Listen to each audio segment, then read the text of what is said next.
دوستوں think school میں ایک بار پھر خوش آمدید۔ دوستوں آج ہم آپ کو بتائیں گے کہ بالوں میں پائی جانے والی جوں کس قسم کا کیڑا ہوتا ہے، یہ کہاں پیدا ہوتا ہے، اللہ نے فرعون جیسے ظالم بادشاہ اور اس کی قوم کو کیسے جوں کے عذاب میں نازل فرمایا، آپ کو جوں سے کیوں جان چھڑانی چاہیے، کیسے آپ اپنے سر اور کپڑوں سے جوں کو بھگائیں گے، ہمارے نبی صلی اللہ علیہ وسلم نے جوں جیسے کیڑے سے کیوں پناہ مانگی، ان کی ماہرین نے کیا خاصیت بیان کی ہے، ہماری شریعت میں جوں کے لیے کیا حکم ہے، یہ سب سوالوں کے جوابات ہماری آج کی اس ویڈیو میں آپ کو ملیں گے۔ آگے جانے سے پہلے میں آپ سے یہ درخواست کروں گا کہ ہمارے چینل کو سبسکرائب ضرور کریں اور ویڈیو کو پوری دیکھنا بالکل بھی نہ بھولیں۔ آپ کی سبسکرپشن ہمارے لیے ہر بار نئے کانٹینٹ کو لانے کے لیے بہت مددگار ثابت ہوتی ہے۔ تو دوستوں شروع کرتے ہیں۔ جوں ایک بہت چھوٹا سا کیڑا ہے جو انسان کے عموماً بالوں کے اندر پایا جاتا ہے۔ جوں کی غذا خون ہوتی ہے، یعنی یہ خون چوستا ہے۔ عموماً طور پر جوں بالوں کے ساتھ ساتھ کپڑوں میں بھی پیدا ہوتا ہے، لیکن اس کے پیدا ہونے کی فریکوینسی گندے کپڑوں اور گندے جسم میں زیادہ ہے، یعنی گندے بالوں اور کپڑوں میں جوں کے پیدا ہونے کی اکثریت زیادہ ہے۔ لیکن اگر ایک شخص ایسا ہے جو ہر روز نہائے اور ہر روز عطر لگائے اور بہت اپنے آپ کو صاف ستھرے، لیکن یہ اللہ کا امر ہے کہ جوں اس کے بدن میں بھی پیدا ہوگی۔ جیسا کہ حضرت عبد الرحمن بن عوف رضی اللہ تعالیٰ عنہ اور حضرت زبیر رضی اللہ تعالیٰ عنہ ایک بار حج کرنے گئے تو ان کو جوں سے بہت تکلیف پیش آنے لگی۔ دونوں صحابی بہت تنگ ہو رہے تھے۔ آخر میں اللہ کے پیارے نبی حضرت محمد مصطفیٰ صلی اللہ علیہ وسلم نے ان دونوں کو ریشم کے کپڑا پہننے کی اجازت فرما دی۔ حضرت عمر رضی اللہ تعالیٰ عنہ نے اپنے دور میں بنو قائمہ کے ایک آدمی کو ریشم کا کرتا پہنے دیکھا تو درباریوں کو حکم دیا کہ اس کو میرے سامنے لایا جائے اور اس کو کوڑوں سے مارنے کی سزا دی جائے، کیونکہ ریشم پہننا اسلام میں منع ہے۔ تو وہ شخص بولا، کیا اللہ کے نبی السلام نے حضرت عبد الرحمن بن عوف کو ریشم پہننے کی اجازت نہیں دی؟ اس پر حضرت عمر رضی اللہ تعالیٰ عنہ نے فرمایا، اللہ تیرے سر پر ہمیشہ تیری ماں کا سایہ رکھے، کیا تو حضرت عبد الرحمن بن عوف جیسا ہے؟ دوستوں جوں جیسے کیڑے میں ایک بہت ہی بڑا کمال ہے، وہ دنیا کے کسی بھی جانور چرند پرند میں نہیں ہے، اور وہ یہ ہے کہ جوں جس جگہ رہتی ہے اسی جگہ کی رنگت اختیار کر لیتی ہے، یعنی اگر جوں سفید بالوں میں ہوگا تو اس کا رنگ سفید ہو جائے گا، اسی طرح کالے اور سرخ بالوں میں اگر پایا جائے گا تو وہ وہی رنگ اختیار کر لے گا۔ ماہرین کا کہنا ہے کہ مادہ جوں نر جوں سے بڑا ہوتا ہے اور یہ انڈے دیتی ہے، اس سے آگے بچے نکلتے ہیں۔ عموماً طور پر جوں انسانوں کے بعد مرغیوں، کبوتروں اور بندروں میں بھی بہت پائی جاتی ہے۔ امام حکیم نے اپنی کتابچہ میں حضرت ابو سعید رضی اللہ تعالیٰ عنہ سے ایک حدیث نقل کی ہے کہ حضرت سعید رضی اللہ تعالیٰ عنہ نے اللہ کے نبی سے ایک بار عرض کیا کہ یا رسول اللہ، اسلام کے لیے سب سے زیادہ مصیبتیں کس کو اٹھانی پڑی؟ تو اللہ کے نبی علیہ السلام نے فرمایا، انبیاء کو۔ حضرت سعید نے پھر پوچھا کہ اس کے بعد کس کو؟ تو اللہ کے نبی السلام نے فرمایا، علماء کو۔ انہوں نے پھر پوچھا کہ علماء کے بعد کس کو؟ تو اللہ کے نبی علیہ السلام نے فرمایا، صالحین کو۔ پھر اللہ کے نبی نے خود ہی فرمایا کہ صالحین پر آنے والی مصیبتیں کچھ اور طرح کی تھیں، اور کچھ اور طرح کو پھر انہوں نے مزید بیان فرمایا کہ وہ جوں کی فکرات میں مبتلا ہو گئے اور پھر فاقوں کی فکرات میں مبتلا ہو گئے، لیکن پھر بھی صالحین اپنے ایمان سے نہیں ڈگمگائے اور وہ ان مصیبتوں پر راضی رہتے تھے جیسے تم لوگ عطیات ملنے پر راضی رہتے ہو۔ دوستوں حضرت ابن عباس رضی اللہ تعالیٰ عنہ فرماتے ہیں کہ جب جادوگر حضرت موسیٰ پر ایمان لے آئے تھے اور فرعون مصر کے اس وقت جو انتہائی ایک ظالم بادشاہ تھا، اس نے اور اس کے ساتھ اس کے چند تابعین نے حضرت موسیٰ پر ایمان لانے سے انکار کر دیا تو اللہ نے ان پر پے در پہ عذاب نازل فرمائے۔ پہلے ان پر قحط اور پھلوں کی کمی کا عذاب نازل کیا گیا۔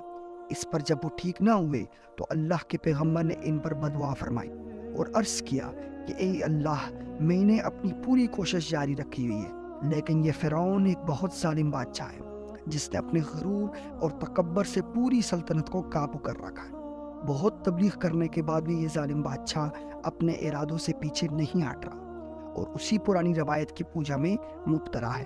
تو اللہ نے حضرت موسیٰ علیہ السلام کی یہ دعا قبول فرمائی اور فرعون پر 5 عذاب نازل فرمائے جس کا اللہ نے قرآن میں ذکر بھی فرمایا ہے۔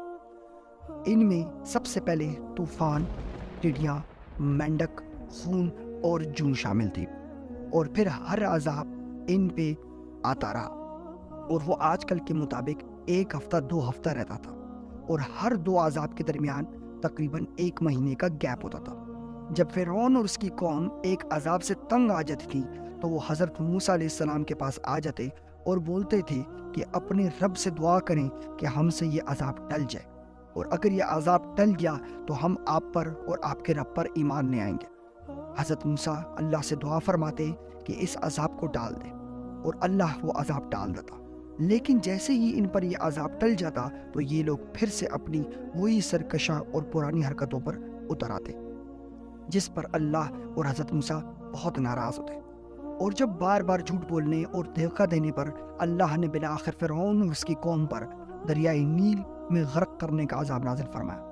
تاریخ دان اور مصفرین لکھتے ہیں کہ فرعون کی قوم پر جون کا عذاب کچھ یوں نازل ہوا تھا کہ حضرت موسیٰ ایک بار مصر کے ایک قصبہ میں گئے جہاں ایک جھیل تھی جس کا نام جھیل عقیبہ تھا۔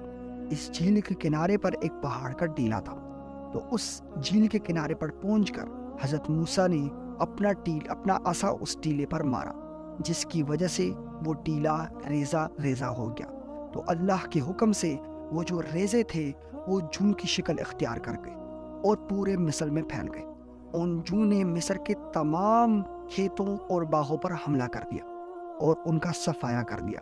اس کے بعد وہ جون آبادی میں گھس گئے اور لوگوں کے کپڑوں اور جسم پر چمٹ گئے اور لوگوں کو کاٹنا شروع کر دیا، یہاں تک کہ اگر کوئی شخص جو کھانا کھانے بیٹھتا جون اس میں بھر جاتی۔ یہ اللہ کا بہت سخت عذاب تھا۔ کہتے اس وقت کے جو غیبتی لوگ تھے اس پر یہ جون ایسے چمٹ گئیں کہ پورے جسم ان کا جون سے بھرا ہوا نظر آتا تھا۔ ان کا سونا، ان کا کھانا، ان کا پینا حرام ہو گیا تھا۔ لہٰذا تمام لوگ چیختے چلاتے حضرت موسیٰ کے پاس پہنچے اور کہنے لگے کہ اپنے رب سے دعا کریں کہ یہ عذاب ہم سے ٹل جائے۔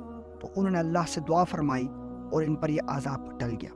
ایک روایت میں آتا ہے کہ اللہ کے نبی نے جوں کو کھجور کی گٹلی سے مارنے سے بھی منع فرمایا، وہ اس لیے کہ کھجور کی گٹلی بہت سی ضروریات میں کام آتی ہے۔ عرب کے لوگ بوقت ضرورت گٹلی کو کھا لیا کرتے تھے۔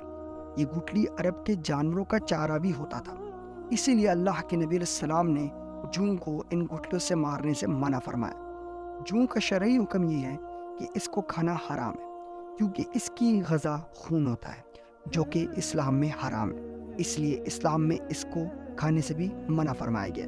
ماہرین حیوانات کا کہنا ہے کہ اگر حاملہ عورت یہ جاننا چاہے کہ اس کے پیٹ میں لڑکا ہے یا لڑکی، تو حاملہ عورت اپنا دودھ دھو کر ایک قطرہ نکال اور اس میں سے جون کو رکھ دے۔ وہ جون جو دودھ میں سے نکل کر باہر آ جائے اس کا مطلب ہوگا کہ یہ لڑکی ہے، اور اگر وہ اندر ہی رہے تو اس کا مطلب ہے کہ لڑکا ہے۔